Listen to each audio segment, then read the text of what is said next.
Welcome back to Draft House, everyone. I am Joe. Today we'll be doing a New England Patriots 2026 NFL mock draft here at the Game House. As a reminder, we did one for them before free agency. Now we're doing it after free agency, right before the draft, to see what they might do in a better way. If you like this type of content, make sure to like and subscribe as we go along. We'll have more team mock drafts before the 2026 NFL draft. All right, so the Patriots are on the clock. They are a team that made the Super Bowl last year. I think they do have some team needs to go through. They obviously have it listed here: tackle, defensive line, linebacker. Um, I would say probably wide receiver as well. But with this first pick, the board sets up pretty well. I think we're going to go Cade McDonald. He's a guy I think who's going to go a little bit earlier than this, but a guy who can definitely help the run defense, possibly can improve as a pass rusher. I think he did show some flashes at Ohio State. So we're going to take him here in the late first round as the first pick. Now let's get to the second pick number 63 here. Yeah, I think the easy thing would be to take Jake Golday, the linebacker out of Cincinnati. He would be a guy who I think would really help against the run, former edge rusher. But I'm just going to double check and make sure there's no one else here we might take. All right, we are going to take Jake Golday and get the other team need there taken. Tackle, I think, is something that, I think they're going to be fine. So we'll see what else is here. Might take a tackle, might take a wide receiver. Take Ted Hurst, maybe, the wide receiver out of Georgia State. Could take Markel Bell. All right, let's go. Let's go with Dejon Stribling, the wide receiver out of Ole Miss. I have him rated way higher than this. I think maybe like an early third round pick. So get him there as the wide receiver for this team. The next pick, you know what? I'm going to go Brian Parker, the tackle out of Duke. I think he's probably going to move inside. I have him graded as an inside guy, but I do think that this gives your offensive line a little bit more flexibility. He can play tackle. I just think he's probably a better fit for inside. All right, so we have all of the team needs pretty much done now. That allows us to kind of maybe pick the best available as we see fit. This pick 131, still a lot of picks for the Patriots. Let's go Justin Jolie, the tight end out of NC State. More teams using multiple tight ends. I think it's a good thing to get someone who can be a very good pass catching guy to help this offense as well. We saw the offense start in the playoffs. Now we have an offensive lineman, we have a wide receiver, we have a tight end, all within the first four rounds. Next pick up is 171.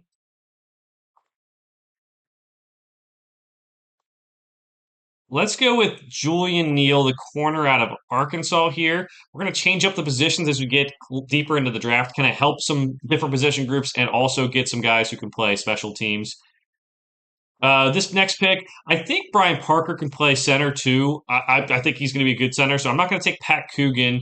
Again, just taking Brian Parker really opens up what you can do with this offensive line. Let's go Kalen Black, the running back out of Indiana. Get another running back for that room. And to pick 198, we can go Cole Wisniewski, the safety out of Texas Tech. Kevin Byard comes in at safety, but I think that getting a guy who's a little bit younger too that can develop is good. Next pick up is pick 202. We're going to go Inez Cooper, the guard out of Miami here, get another offensive lineman, make sure that that room has enough depth there. Pick 212. We get an edge. We haven't taken an edge yet. That'd be nice. But it seems like there's no one at the top of the board at this point. TJ Guy would be the next guy.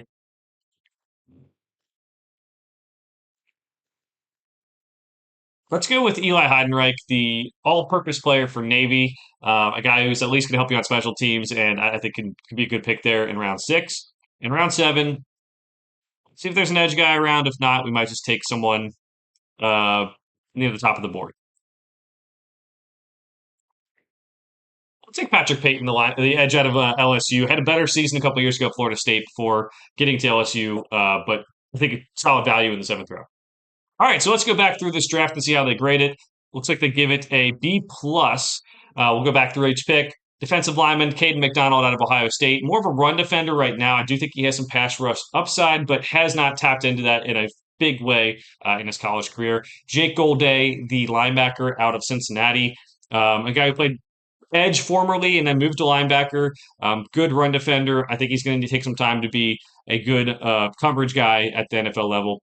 Wide receiver Dazon Streebling, he's out of Ole Miss. He's a guy who I think is a little bit underrated on this mock draft simulator. It wanted me to take Jay Barham, the edge rusher. That's also could be a fine pick there. But I think Stribling's a really good value there. Brian Parker the second, the tackle out of Duke, fits their team need as tackle. I think more so just getting a good offensive lineman. I think Brian Parker can start from day one, somewhere on the interior if you need him to, but also has the flexibility to play tackle where he played in college. Justin Jolie, the tight end out of NC State. Julian Neal, the corner out of Arkansas. Kalon Black, the running back out of Indiana. Cole Wisniewski, the safety out of Texas Tech. And Nez Cooper, the guard out of Miami. And Eli Heidenreich, the all-purpose player out of Navy, and edge rusher Patrick Payton out of LSU. So let me know what you think of this mock draft down in the comments below. What was your favorite pick? What was your least favorite pick? Make sure to let me know in the comments below. Also, do follow and subscribe if you like this type of content. We'll be doing more before the 2026 NFL Draft. For now, thanks for watching. We'll see you guys next time.